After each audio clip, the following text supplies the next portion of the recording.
Sebuah kisah karya terbaik anak bangsa Indonesia bertutur tentang perjalanan kehidupan anak manusia di zaman kerajaan Tanah Jawa melalui sentuhan sejarah dan fiksi yang nyaris sempurna. Dengan bangga kami persembahkan satu di antara karya terbaik dari Eza Mintarja yang berjudul Jejak di Balik Kabut.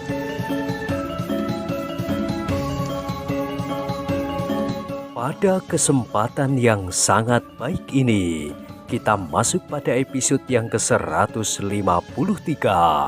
Selamat menikmati.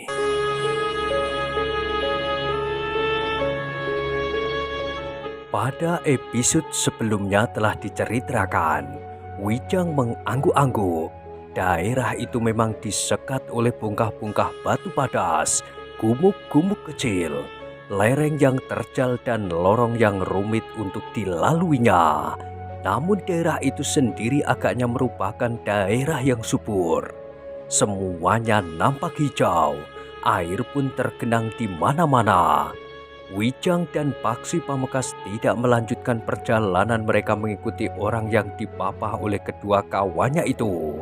Mereka memandanginya sampai hilang di balik gerumbul-gerumbul perdu.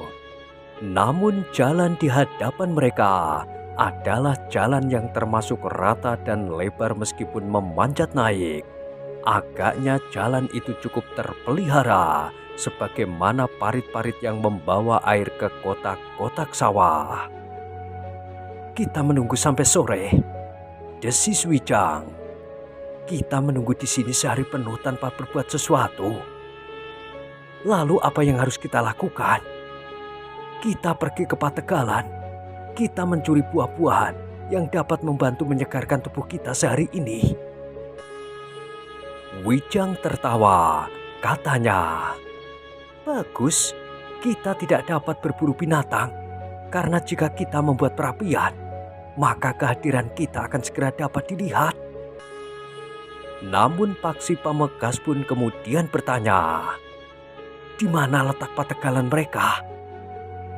"Kita akan mencarinya, tetapi kita tidak tahu buah-buahan apakah yang mereka tanam.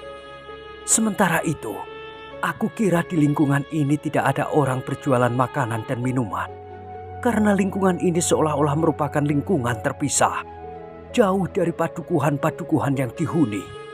Sedangkan di seberang daerah persawahan itu, agaknya hutan lereng pegunungan yang lebat. Kau dapat membuka satu lingkungan kecil, seperti ketika kau mengembara sebelumnya," berkata Wijang. "Agaknya lingkungannya berbeda. Dahulu aku dapat turun ke pasar untuk membeli kebutuhan sehari-hari. Nampaknya di sini tidak mungkin aku lakukan. Kecuali itu, akan memerlukan waktu yang cukup panjang untuk mulai dari permulaan. Apakah kita tidak akan lama di sini?" Tiba-tiba saja Wijang bertanya. Paksi Pamekasan termangu-mangu sejenak, namun ia pun kemudian menjawab, "Mungkin kita akan lama di sini, tetapi mungkin pula tidak. Tetapi seandainya kita harus membuka lahan kecil, dari mana kita mendapat benih? Dahulu aku dapat membeli di pasar. Apakah kita juga akan melakukannya di sini, di daerah yang terpisah ini? Jika perlu kita akan turun, membeli benih dan bekal untuk waktu yang agak panjang. Kita membuka lahan kecil di hutan ini. Aku senang dengan cara yang kau lakukan di sisi selatan kaki Gunung Merapi itu." Paksi Pamekasan menarik nafas panjang. Memang mereka berdua dapat saja turun untuk membeli bekal dan benih tanaman yang dapat mereka tanam sebagaimana dilakukan Paksi sebelumnya. Tetapi mereka tidak dapat setiap saat pergi ke pasar, karena daerah itu seakan-akan telah disekat oleh kerasnya alam di kaki gunung. Namun Paksi Pamekasan pun kemudian berkata, "Kita akan melihat-lihat apakah yang sebaiknya kita lakukan kemudian." Wijang mengangguk-angguk, katanya, "Yang penting Kita akan mencoba mendekati lingkungan pategalan mereka. Paksi Pambekas tertawa. Aku sependapat. Namun keduanya tidak segera meninggalkan tempat itu. Bahkan mereka telah mencari tempat yang lebih baik untuk dapat mengatasi jalan yang memanjat itu. Beberapa saat lamanya, mereka duduk bersandar batu-batu padas. Sementara itu matahari pun memanjat semakin tinggi, memanasi kaki Gunung Merapi. Jalan membujur di antara tanah persawahan itu memang jalan yang sepi. Jalan itu agaknya semata-mata dipergunakan untuk penghuni di lingkungan itu. Lingkungan sebuah padepokan yang terpencil.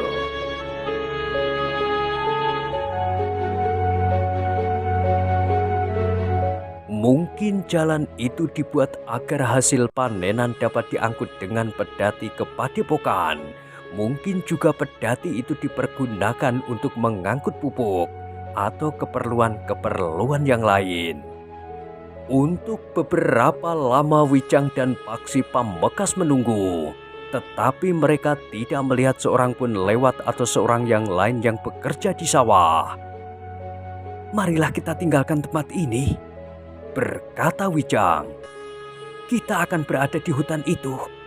Nampaknya kita akan lebih aman berada di sana. Sambil melintasi bulak yang luas ini, kita akan melihat-lihat pategalan yang nampaknya berada di sebelah padepokan itu." Mereka berdua pun kemudian bangkit berdiri dan melangkah meninggalkan tempat mereka. Tetapi mereka sengaja tidak berjalan melewati jalan yang sepi itu. Karena dengan demikian, mereka akan lebih mudah dilihat dari kejauhan. Dengan Aji Sabto Pandulu mereka memandang bulak yang luas itu, pematang yang bertingkat-tingkat, serta padepokan di kejauhan. Ternyata mereka tidak melihat seorang pun. Sehingga karena itu, maka mereka berdua menyusuri padang perdu, mengitari bulak yang luas itu untuk mencapai hutan lereng gunung di seberang bulak. Wijang dan Paksi Pambekas pun tidak menemui kesulitan apa-apa. Mereka memasuki hutan yang lebat yang agaknya dihuni oleh berbagai macam binatang buas. "Kau harus mempersiapkan diri menghadapi binatang berbisa," berkata Wijang. Paksi pun mengangguk. "Kau masih mempunyai obat penawar racun itu?" "Masih," jawab Paksi Pambekas. Diambilnya ramuan obat penawar racun yang dikemas dalam butiran-butiran kecil, disimpan dalam sebuah kantong kain putih yang diselipkan pada kantong ikat pinggangnya. Ternyata peringatan Wijang itu berarti sekali. Di hutan itu banyak dijumpai berbagai jenis ular dan binatang berbisa lainnya, termasuk ketonggeng, berbagai jenis kolo serta laba-laba bersabuk perak.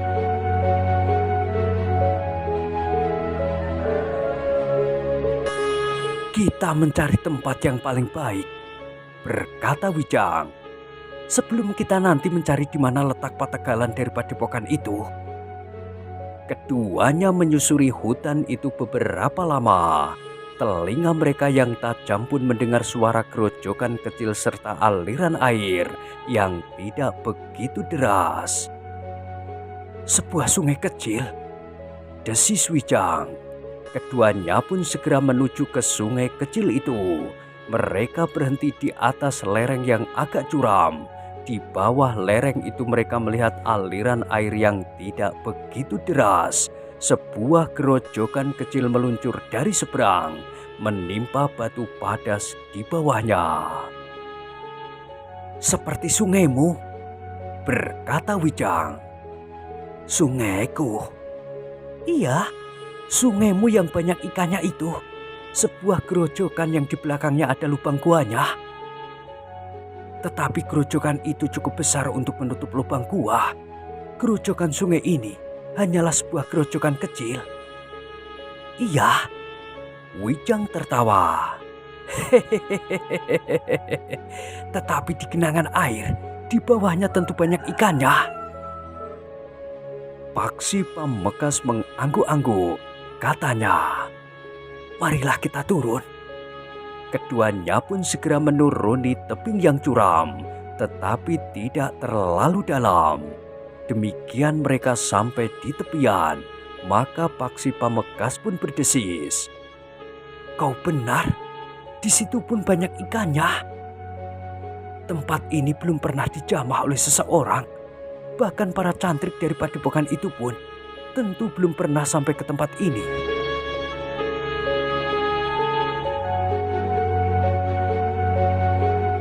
Paksi Pamekasan mengangguk-angguk. Katanya, mungkin sekali, tetapi lihat, ada sebuah kebun pisang. Iya, seperti kebun pisangmu. Tidak hanya pisang, di seberang juga banyak pohon nanas dan nampaknya pohon salak. Pohon-pohon liar, marilah kita naik ke seberang. Keduanya pun segera memanjat pula sampai ke atas lereng yang berseberangan. Apakah benar bahwa tempat ini belum pernah dijamah orang? Bertanya Paksi Pamekasan tiba-tiba. Kenapa? Apakah tangga batu padas ini tidak dibuat oleh tangan seseorang? Wijang mengerutkan dahinya. Memang agak aneh. Ada 3 atau 4 mata tangga di tempat yang paling terjal. Nampaknya tangga pada batu padas itu bukan kebetulan saja ada di situ. Namun seandainya tangga itu dibuat oleh seseorang, maka tentu sudah lama sekali karena permukaannya sudah kabur. Di seberang sungai kecil itu memang terdapat beberapa gerumbul pohon pisang. Namun keduanya menjadi ragu-ragu bahwa nanas dan salak itu benar-benar liar sejak jenis tanaman itu tumbuh di sana. Meskipun saat itu tanaman itu nampaknya benar-benar liar, tetapi rasa-rasanya keduanya tumbuh di tempatnya masing-masing. Sebagaimana beberapa gerombol pohon pisang di sebelah lain, terdapat hutan bambu yang cukup lebat, kemudian hutan lereng gunung yang ditumbuhi pepohonan raksasa yang sudah tua, sehingga batangnya pun menjadi sangat besar. Kita tidak usah mencari pategalan para cantrik untuk mencuri buah-buahan. Di sini kita menemukan banyak pisang, nanas, dan salak yang jumlahnya tidak terhitung. Di air itu, kita dapat menangkap ikan seberapa kita mau. Jika kita terpaksa membuat perapian, kita akan membuatnya malam hari, berkata Wijang. Iya, sahut Paksi Pamekasan. Kita sudah mendapatkan yang kita perlukan di sini. Besok kita dapat turun untuk membeli bekal kebutuhan kita beberapa hari. Kita akan berada di sini dengan aman, karena para cantrik itu tidak pernah datang kemari. Wijang mengangguk-angguk, namun nampaknya Wijang sedang memperhatikan sesuatu. Dengan dahi yang berkerut ia pun bertanya, "Kau melihat pohon-pohon kelapa itu?" "Iya." "Apakah pohon kelapa itu dapat tumbuh sendiri di situ?" "Mungkin di bagian atas sungai ini tumbuh sebatang pohon kelapa. Buahnya yang tua dan kering jatuh dan hanyut di bawah air. Mungkin sampai di sini dan tumbuh beberapa batang di menyebelah sungai. Namun dari mana pohon kelapa yang tumbuh di bagian atas dari sungai ini? Besok kita akan melihat-lihat lebih jauh." "Iya, sekarang kita mencari tempat terbaik untuk beristirahat. Ada beberapa pohon kelapa yang dapat kita ambil daunnya. Kita akan menganyamnya dan membuat atap sebuah gubuk kecil." Wijang tidak menunggu lebih lama lagi. Ia pun segera melangkah menuju sebatang pohon kelapa. "Apa yang akan kau lakukan, Wijang?" bertanya Paksi Pamekasan. "Memotong beberapa pelepah. Biarlah aku yang memanjat." "Apa bedanya? Kau dapat memanjat pohon kelapa." Wijang tertawa. Katanya, Hehehe. Jika aku tidak dapat memanjat, kau akan melihatnya bahwa aku tidak akan sampai ke atas. Ternyata Wijang adalah seorang yang pandai memanjat. Dalam waktu pendek ia sudah berada di atas pelepah kelapa dengan beberapa janjang buahnya yang sudah tua.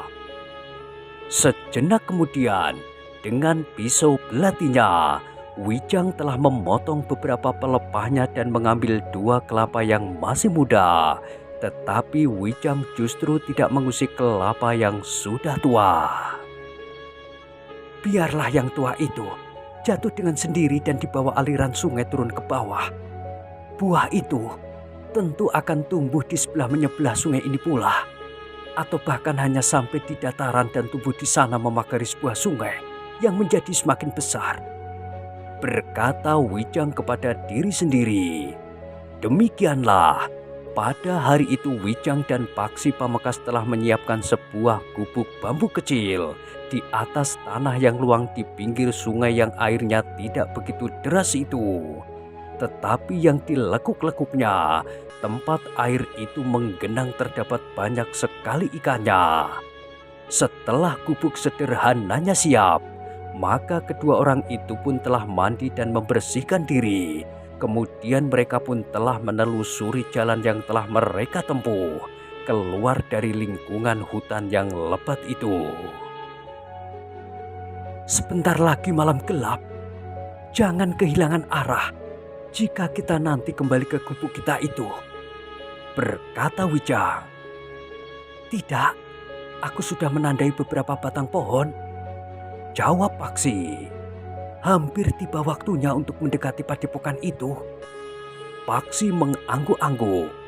Waktu ia menengadahkan wajahnya ke langit, maka senja pun telah mulai turun.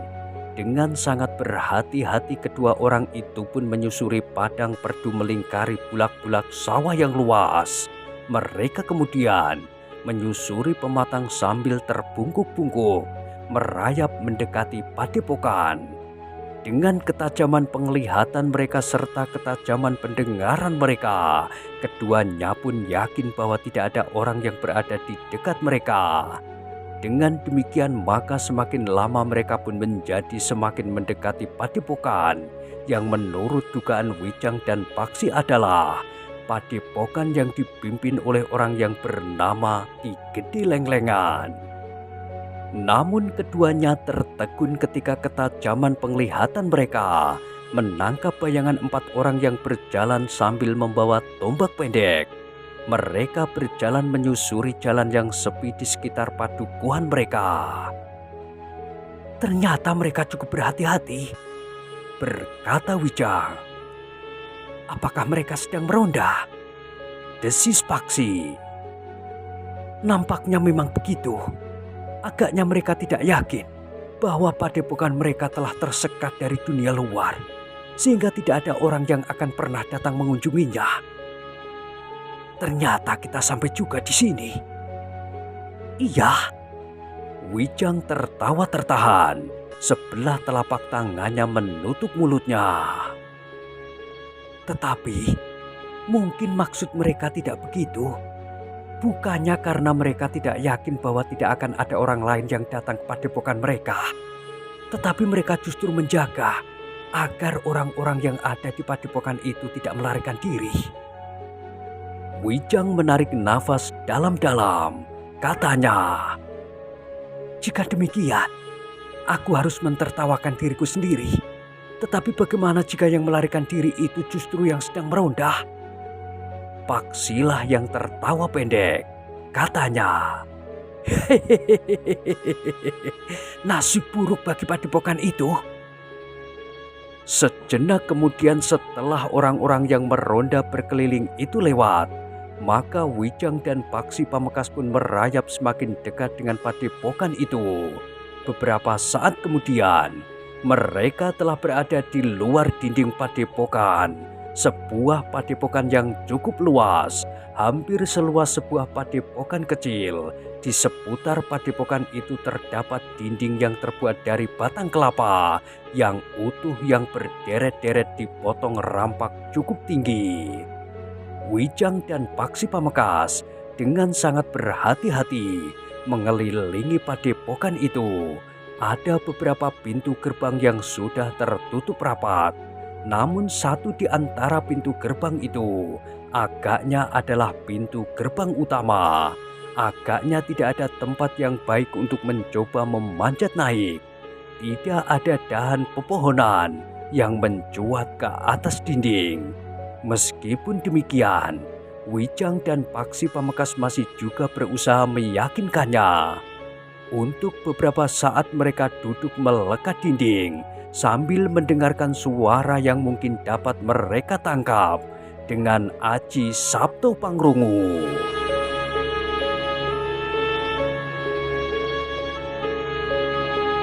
"Ada seseorang," berkata Wijang hampir berbisik. "Iya," Paksi berdesis. Keduanya pun terdiam. Mereka mencoba mendengarkan apakah ada orang di balik dinding batang pohon kelapa utuh itu. Namun keduanya tidak dapat melihat tembus ke dalam karena di bagian dalam jajaran batang pohon kelapa itu ditempelkan kepang bambu yang cukup rapat. "Aku akan meloncat naik," berkata Wijang.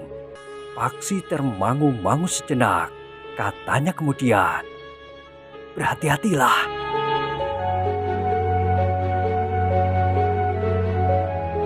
Sejenak kemudian dengan sedikit ancang-ancang, Wijang meloncat menggapai bibir dinding batang pohon kelapa itu. Dengan tangkasnya ia pun menggeliat, sehingga sejenak kemudian Wijang telah berada di atas dinding. Wijang pun segera bertiarap dan melekatkan tubuhnya pada dinding kayu itu. Untuk beberapa saat Wijang mengamati keadaan. Nampaknya di sekitar tempat itu memang sepi. Tidak ada seorang pun yang bertugas berjaga-jaga. Tidak pula ada yang meronda berkeliling. Wijang pun memberi isyarat kepada Paksi Pamekasan untuk segera naik pula ke atas dinding padepokan itu. Beberapa saat kemudian, keduanya sudah berada di dalam lingkungan padepokan. Sementara itu malam menjadi semakin gelap. Di bangunan-bangunan yang terdapat di dalam padepokan itu, lampu minyak telah menyala. Nampaknya penjagaan di dalam lingkungan dinding padepokan itu tidak terlalu ketat. Agaknya orang-orang di dalam padepokan itu sama sekali tidak pernah menduga bahwa ada orang lain yang datang memasuki padepokan mereka. Dengan demikian, maka dugaan Wijang dan Paksi pun menjadi semakin kuat bahwa orang-orang yang meronda di luar dinding padepokan itu justru lebih banyak mengawasi agar tidak ada orang yang keluar dari padepokan. Beberapa saat kemudian dengan menyusup di sela-sela gerumbul-gerumbul itu, gerumbul yang perdu dan tanaman-tanaman di sela-sela bangunan yang ada di padepokan itu, Wijang dan Paksi Pamekasan menjadi semakin dekat dengan bangunan utama padepokan itu. "Kau dengar semacam sesorah?" desis Wijang. Paksi Pamekasan mengangguk.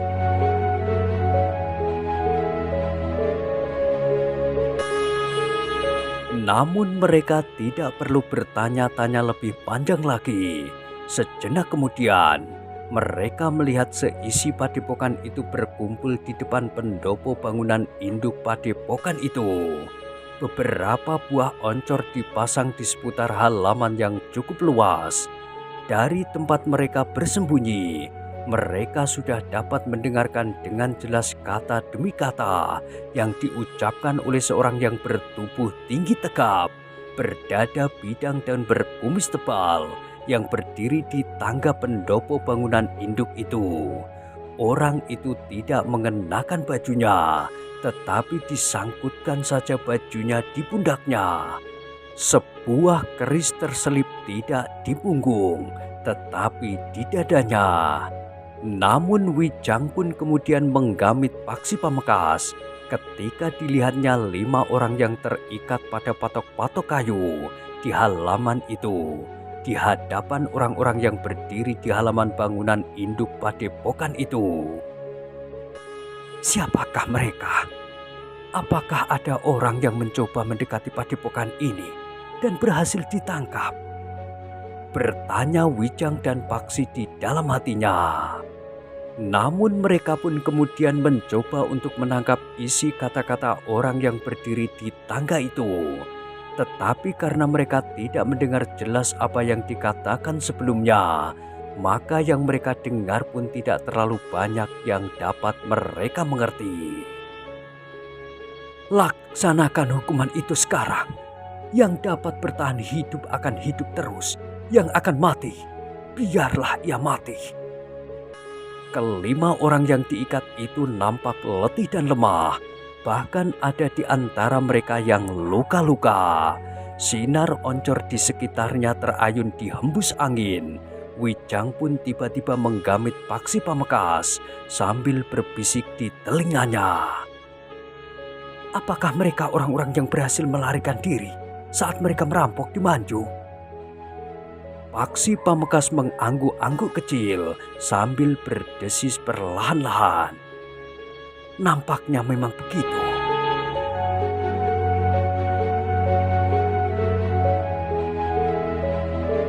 Dalam pada itu 5 orang yang membawa sepotong rotan telah melangkah maju mendekati kelima orang yang akan menjalani hukuman itu. 5 orang yang rata-rata memiliki tubuh yang besar dan kuat. Kelima orang yang terikat itu sama sekali tidak berdaya menghadapi nasibnya yang buruk.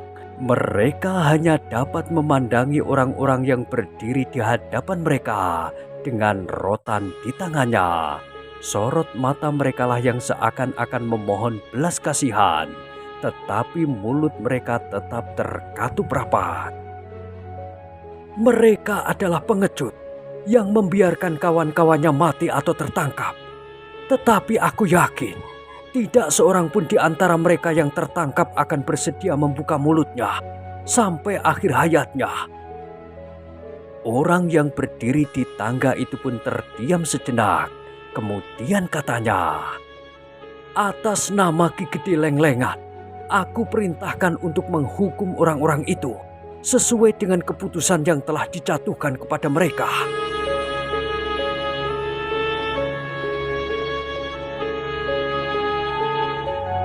Kelima orang yang membawa rotan itu pun melangkah maju.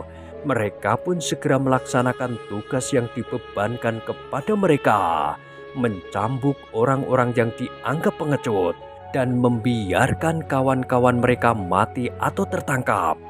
Dengan demikian dugaan Wijang dan Paksi Pamekasan menjadi semakin kuat bahwa kelima orang yang dipukul dengan rotan itu adalah para perampok yang telah gagal menjalankan tugas mereka.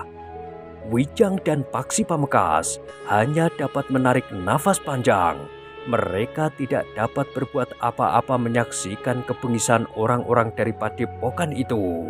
Padepokan yang memang mereka cari. Karena padepokan itu agaknya dipimpin oleh seorang yang disebut dengan nama Ki Gede Lenglengan.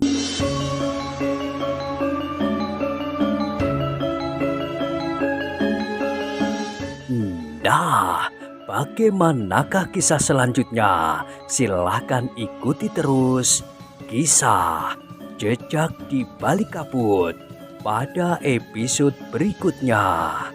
Sampai jumpa.